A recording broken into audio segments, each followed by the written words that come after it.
Before empires rise, heaven appoints guardians. Before empires fall, heaven appoints executioners. Hidden inside ancient scripture are 11 prophecies. The world rarely speaks about prophecies that describe a final age superpower that will collapse under the weight of its own destiny. A nation across the seas, a kingdom of mixed peoples, a merchant empire whose wealth touches the world, a land exalted like an eagle, a power whose fall will shake every nation on earth. And over this empire, long before it existed, an angel of destruction was assigned, not a demon, not an enemy of God, but a servant sent only when a civilization reaches the edge of its appointed time.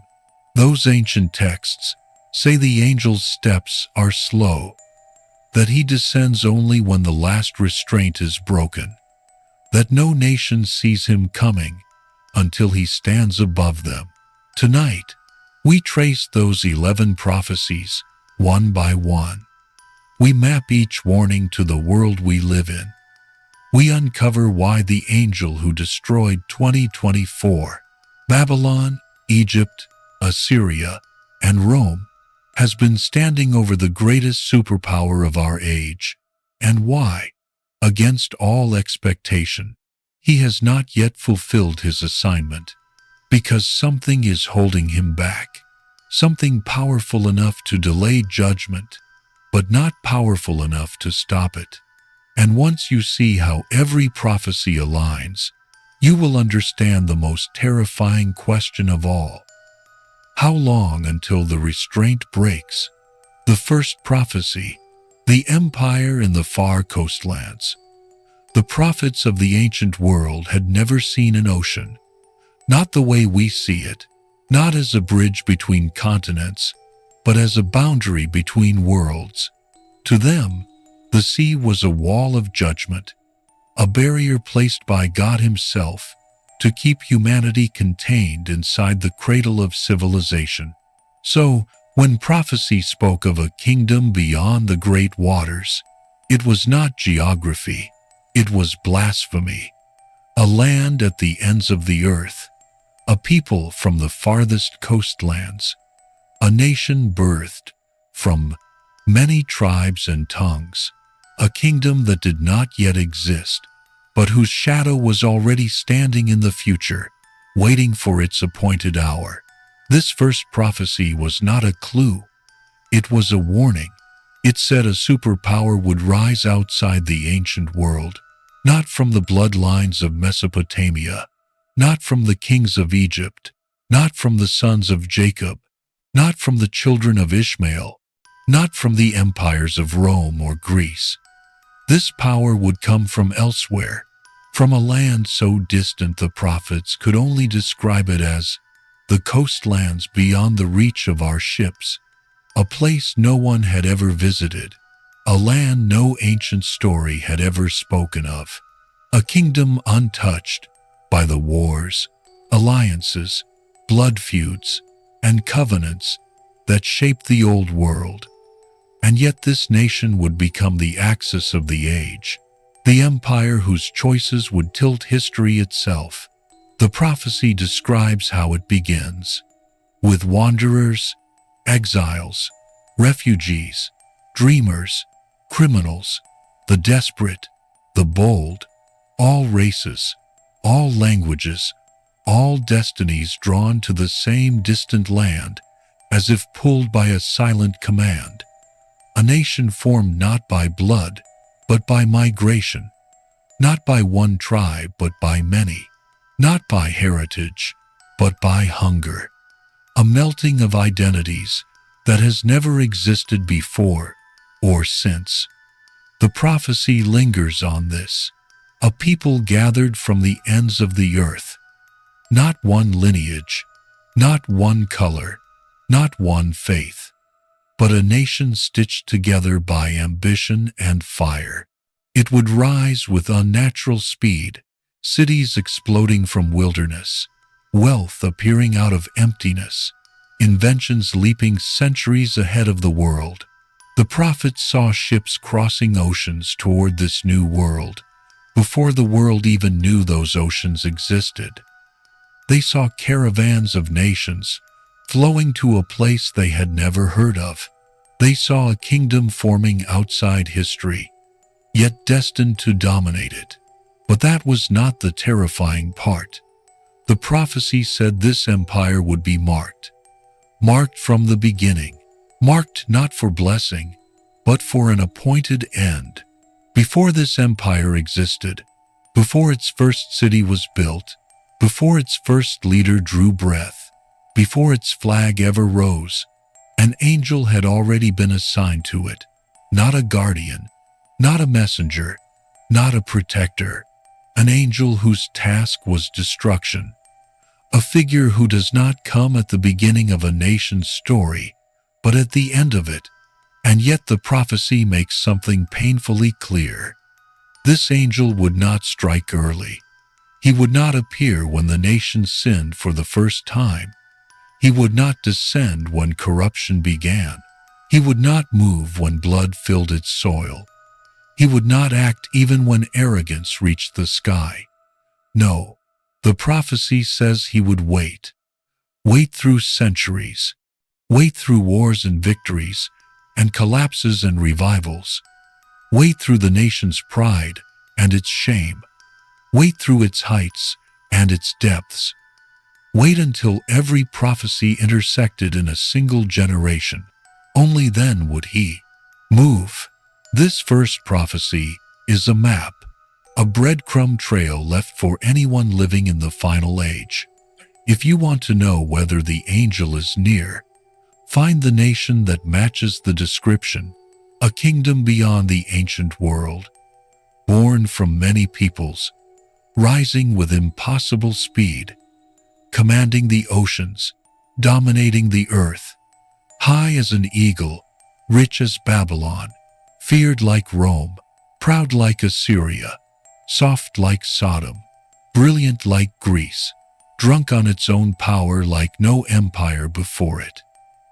A nation that should not exist yet does, an empire whose shadow now stretches across the world, a kingdom that believes nothing can touch it, and somewhere over it, in the unseen world, the angel appointed thousands of years ago still waits for the signal. This is the first prophecy, the rise of a distant empire. The next prophecy revealed why the angel delays, and what will finally break the restraint. The second prophecy, the nation exalted like an eagle. The second prophecy does not speak in riddles. It does not hide behind symbols or metaphors. It appears in the writings of a prophet who lived during the fall of a brutal kingdom, a prophet who watched the earth shatter under divine judgment and understood how heaven deals with empires that fly too high. He wrote of a nation that would rise in the final age, exalted like an eagle, lifting itself above the nations, building its power in the heights of the sky. But the prophecy was not about an animal. It was about identity. It was about a kingdom whose self-image would be defined by height, dominance, and vision. A kingdom that would mark itself with wings. The prophet described this nation as a realm that raises itself to the heavens, placing its trust in the sky and speed, in fire, in thunder, in machines that roar like storms. A nation whose pride would be its altitude, whose strength would be its ability to strike from above, whose fearlessness would come from believing no enemy could reach its heights. He called it the nation that dwells in the clefts of the rock, a poetic way of saying a superpower fortified in the sky. This prophecy was written at a time when humans could not dream of leaving the ground. There were no planes, no satellites, no missiles, no space stations, no global eyes watching from orbit. So when the prophet spoke of an empire whose security came from the upper heavens, he was describing a kingdom that would not appear for thousands of years, a kingdom whose military dominance would depend on the air, a kingdom whose symbol would be the eagle, a kingdom whose wings would overshadow the earth.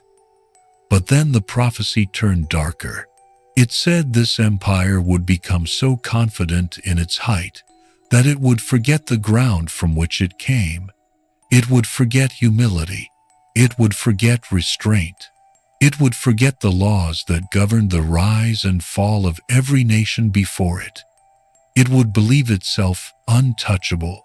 The prophet wrote, "Though you soar like the eagle, from there I will bring you down, not by human armies, not by foreign invasion, not by internal collapse, but by the same cosmic agent who ended ancient empires when their pride reached the sky, the angel appointed to judge nations whose ascent turned into arrogance." But the prophecy does something unexpected. It describes a delay. It says the eagle nation will rise quickly, fill the earth with its power, establish its influence in every continent, command the world's wealth, and police the nations from above. But judgment would not come immediately. Not in its youth, not in its strength, not even when corruption begins to rot its core. The prophecy says the eagle would be allowed to circle above the earth longer than any empire before it, that its wings would stretch so wide they would cast a shadow on generations not yet born, that the world itself would grow dependent on the eagle's presence, and because of this dependency, the angel, assigned to destroy it, would be held back, restrained, delayed. The prophet saw something terrifying, that the fall of this empire would not be an isolated event. It would be a global catastrophe, a collapse that would pull the nations down with it, a judgment that would ripple through every economy, every border, every alliance, every system built in its shadow. And so the angel waits, not because the empire is innocent, not because it is righteous, not because it deserves more time, but because its fall would trigger consequences the world is not prepared to bear. This is why the prophecy speaks of hesitation in heaven, a pause between the rising pride of the eagle and the moment the angel moves at last. In this prophecy, the eagle stands proudly in the sky, wings stretched to the ends of the earth, believing gravity no longer applies to it. But above even the eagle's height, the appointed angel watches, waiting for the order he received long before this empire ever existed. The prophecy ends with a question the eagle never asks. How long can a nation stay in the sky before the one who assigned its rise demands its fall? The next prophecy reveals the nature of this delay and why the angel's descent has been postponed far longer than anyone expected. The third prophecy, the merchant empire that holds the world together. The third prophecy does not describe armies. It does not describe kings. It does not describe a throne or a crown. It describes commerce, a kingdom so deeply woven into the world's economy that the nations cannot breathe without it. The prophets saw a future empire that would become the beating heart of global trade, a nation whose wealth would flow like rivers into every continent, a kingdom whose ports, markets, ships, and merchants would tie the earth together like a web. They saw a power whose money would become the world's lifeline, whose currency would define the rise and fall of entire nations. A kingdom so central, so essential, so unavoidable, that the world would forget how to function without it. The prophecy says, when this empire falls, the merchants of the earth will weep, not because they loved it, not because they feared it, but because without it, their world collapses. This empire becomes the hinge of civilization, the center of finance, the architect of trade, the marketplace of nations. The prophecy describes ships filled with luxury goods, caravans carrying treasures, wealth moving across oceans, economies orbiting a single power, nations rising and falling based on its decisions, a world dependent on one empire's stability, a kingdom whose influence is so vast that its downfall is described as a global funeral. This prophecy is not symbolic, it is mathematical. It is economic violence, written long before economies existed. The prophet saw a superpower that would tie the world's survival to its own prosperity, a nation whose markets would become the world's heartbeat, whose collapse would trigger global shockwaves, whose destruction would make kings mourn and merchants tremble. They wrote, "All who traded with her from afar stood at a distance and cried for fear of her torment." From afar, a distance. This empire is not merely powerful, it is geographically separated from the old world, a superpower across the sea, commanding the earth from a continent the prophets never knew existed. And then comes the nightmare line. In 1 hour her wealth is destroyed. Not a slow decline, not a century of decay, not a gradual weakening, a collapse so sudden that the world cannot prepare. But the prophecy reveals something even more disturbing. It says this collapse does not begin with enemies. It does not begin with war. It does not begin with famine or drought or rebellion. It begins when the angel assigned to the empire steps aside and lets the weight of its own corruption fall on itself. The prophets make this clear.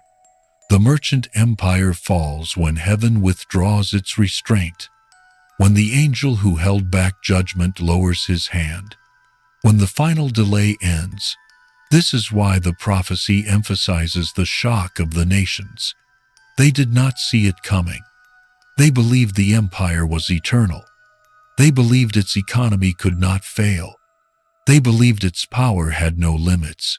They forgot that the rise of this empire was never natural. It was timed. It was assigned. It was permitted.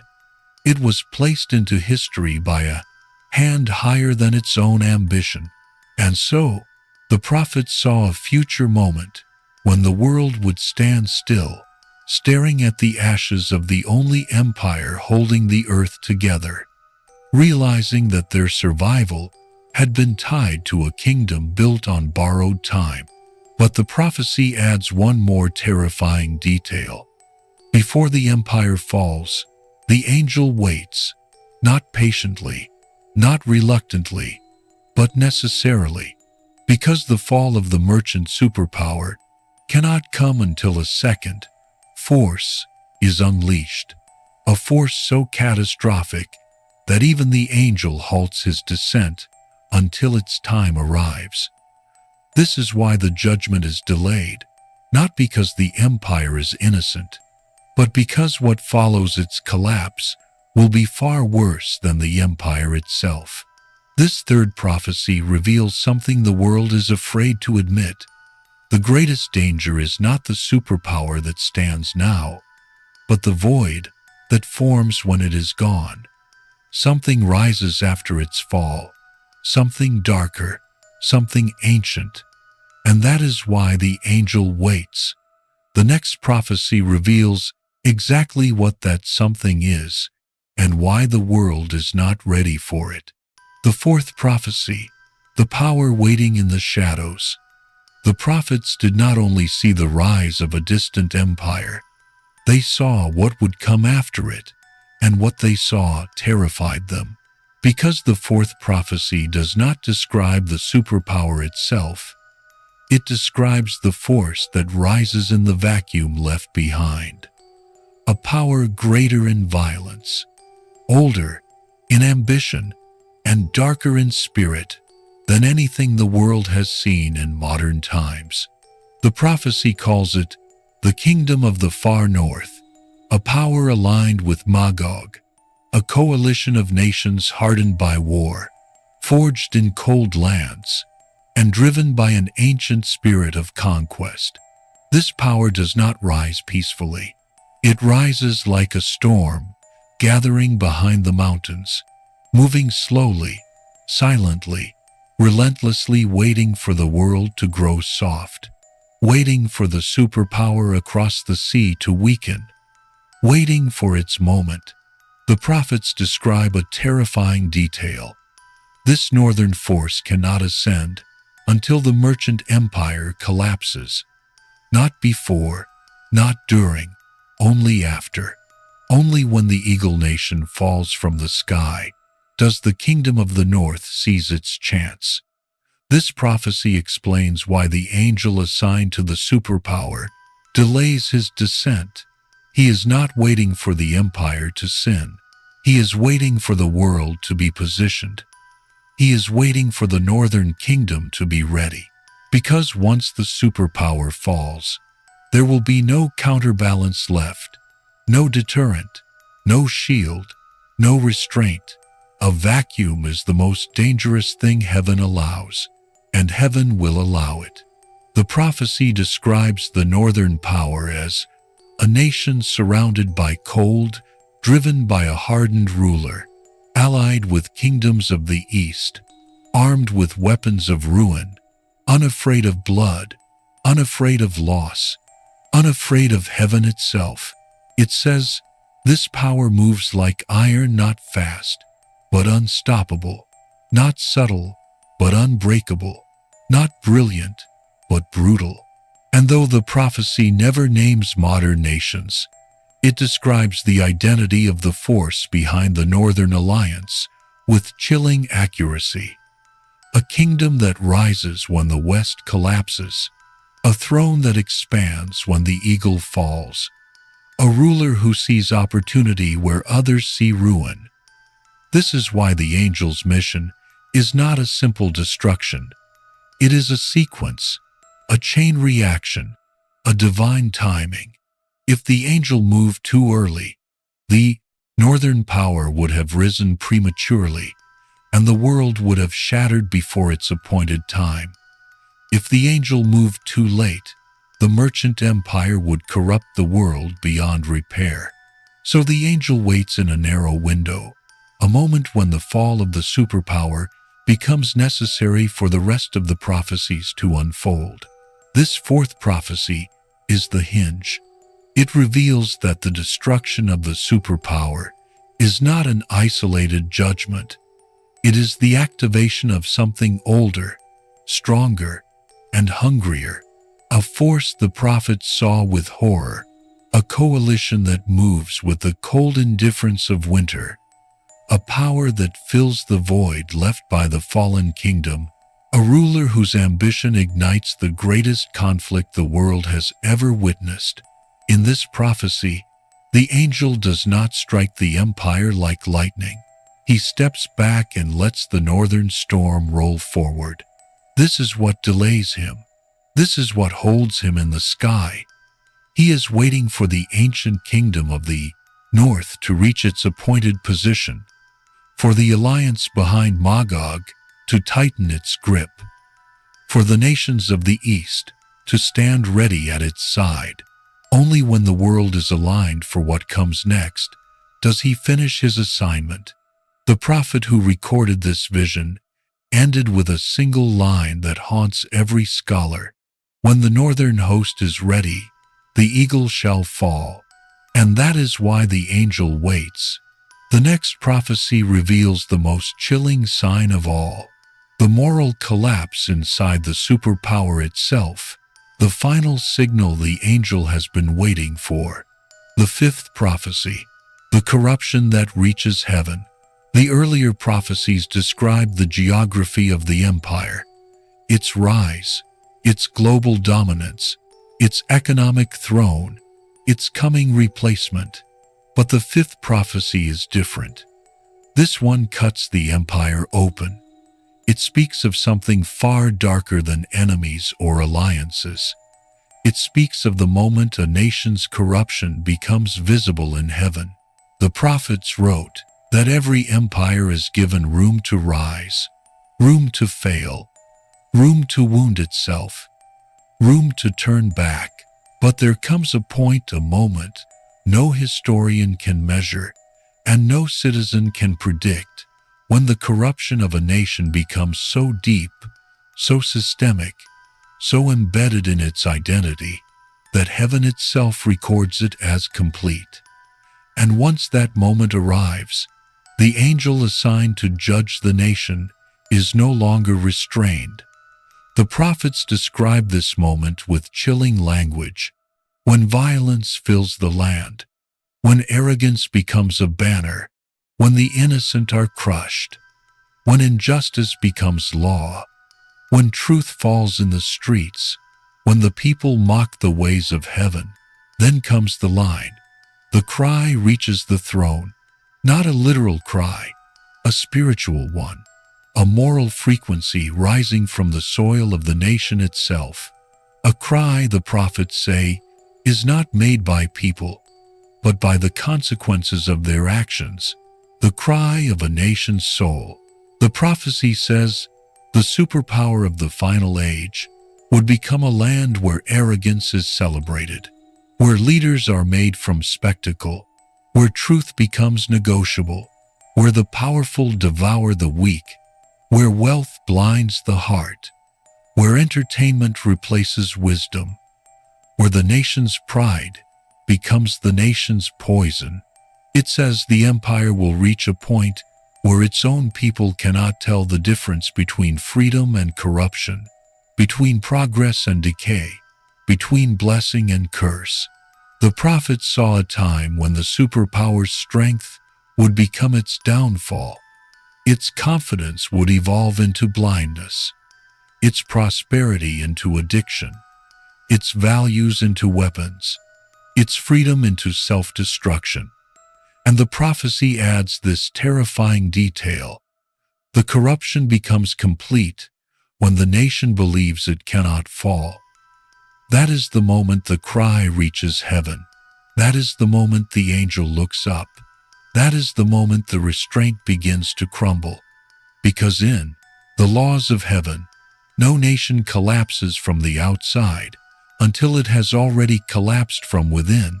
The prophets describe the inner decay of the final superpower as something slow, silent, almost invisible, like rot inside a tree that still looks alive from a distance.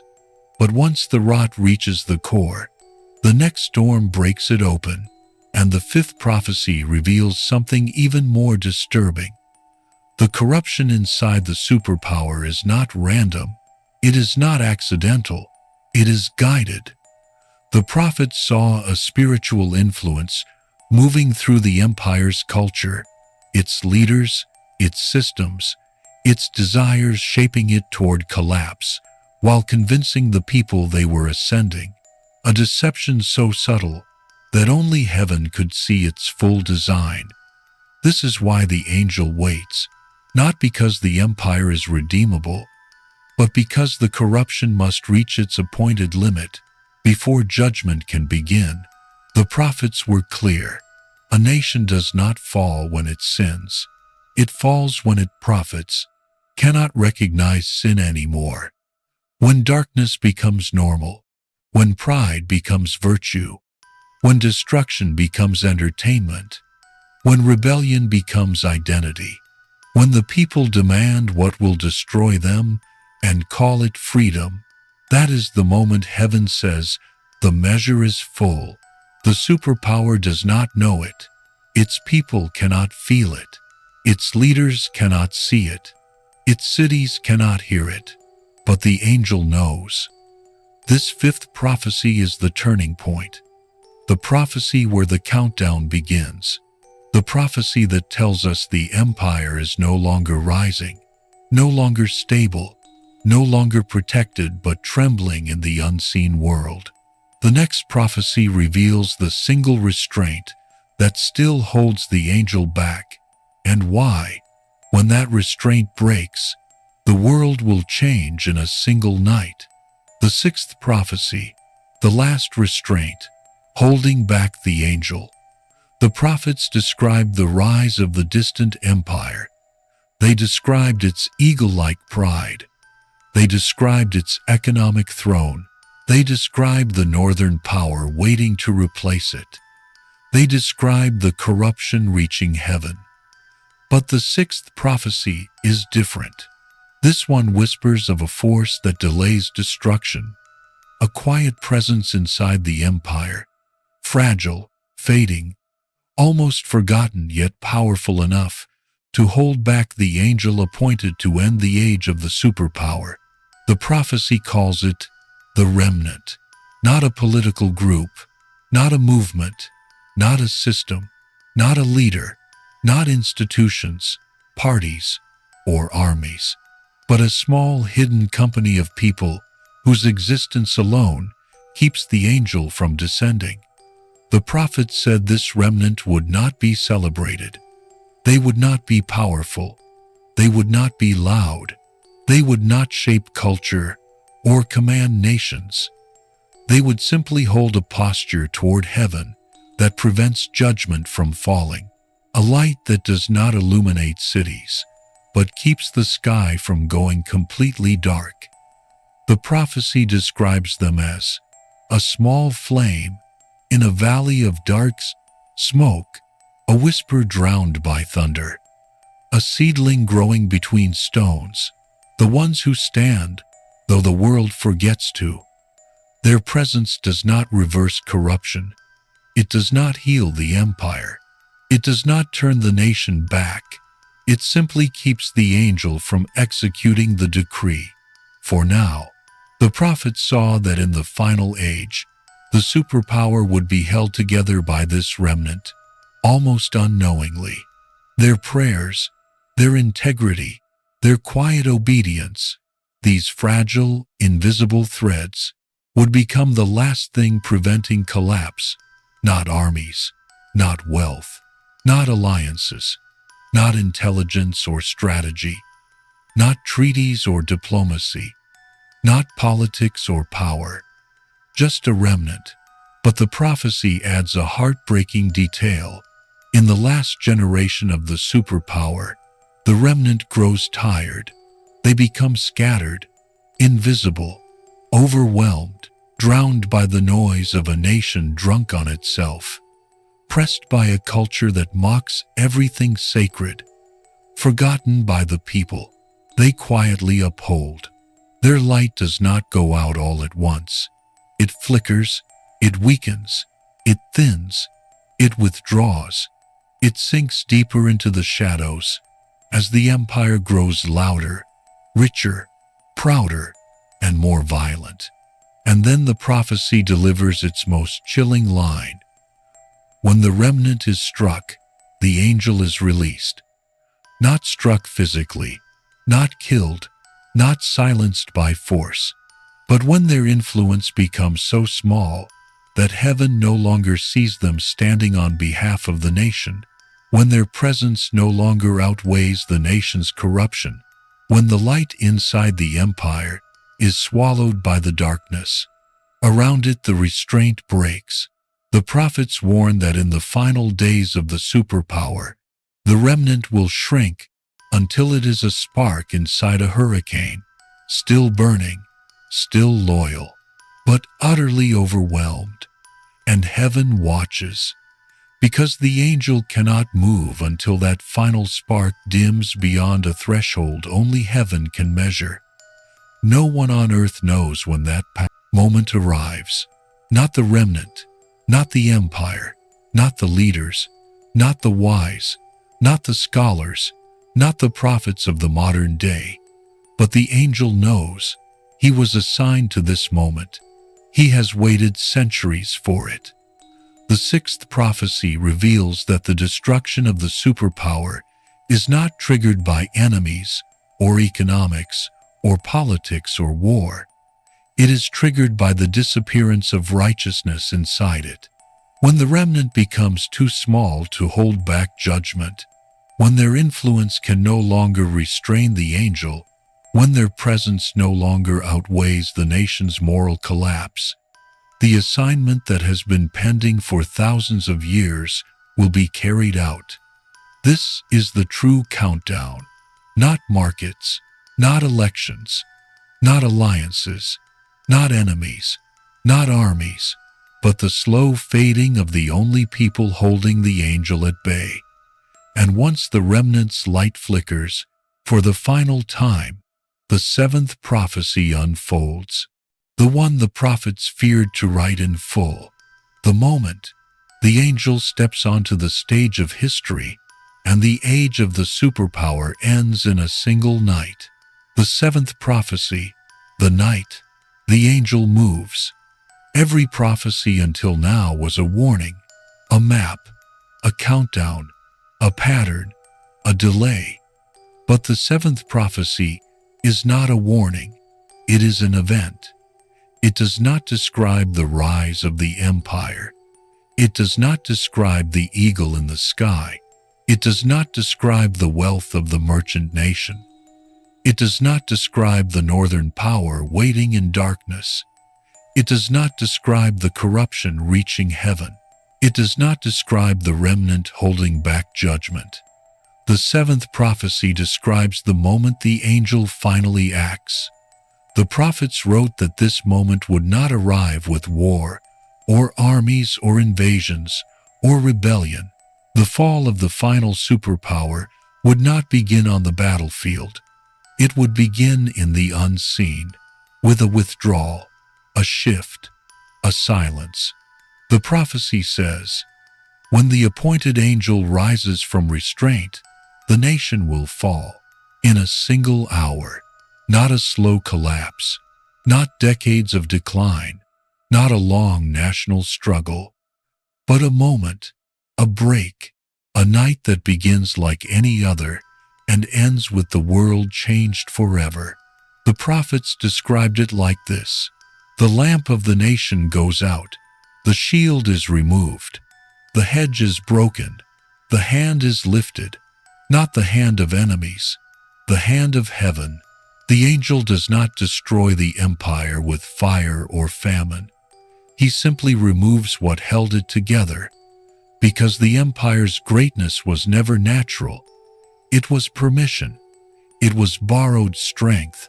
It was sustained by a restraint no one could see. And when that restraint ends, the empire collapses under the weight of itself. The prophets describe what follows with language too sharp to misunderstand. Her walls fall inward. Her gates burn from the inside. Her strongholds dissolve. Her wealth devours her. This is judgment by implosion. A nation eaten by its own contradictions, crushed by its own excess, strangled by its own freedom, broken by its own pride. The northern power does not strike first. The east does not invade first. The merchants of the world do not attack. They watch, helpless, shocked, because the angel's movement is not visible to human eyes. It is seen only in the effects: an economy that collapses without warning, alliances that fracture overnight, institutions that fail in silence, cities that turn on themselves, systems that unravel as if their foundations dissolved. A nation that once commanded the world, suddenly unable to command itself. The prophets wrote, "Kings of the earth will stand far off and watch her burning, for they cannot save her, because her destruction does not come from outside, but from the void left when the angel steps away." This prophecy also reveals something almost unbearable. The fall does not begin with the wicked. It does not begin with the arrogant. It does not begin with the violent. It begins when the remnant's light goes out, when heaven no longer finds enough righteousness inside the empire to justify holding back judgment, when the final spark is overwhelmed by the storm. Then the angel steps forward, and the fall begins. But the prophets add one more detail, the detail that makes this seventh prophecy the most terrifying of all.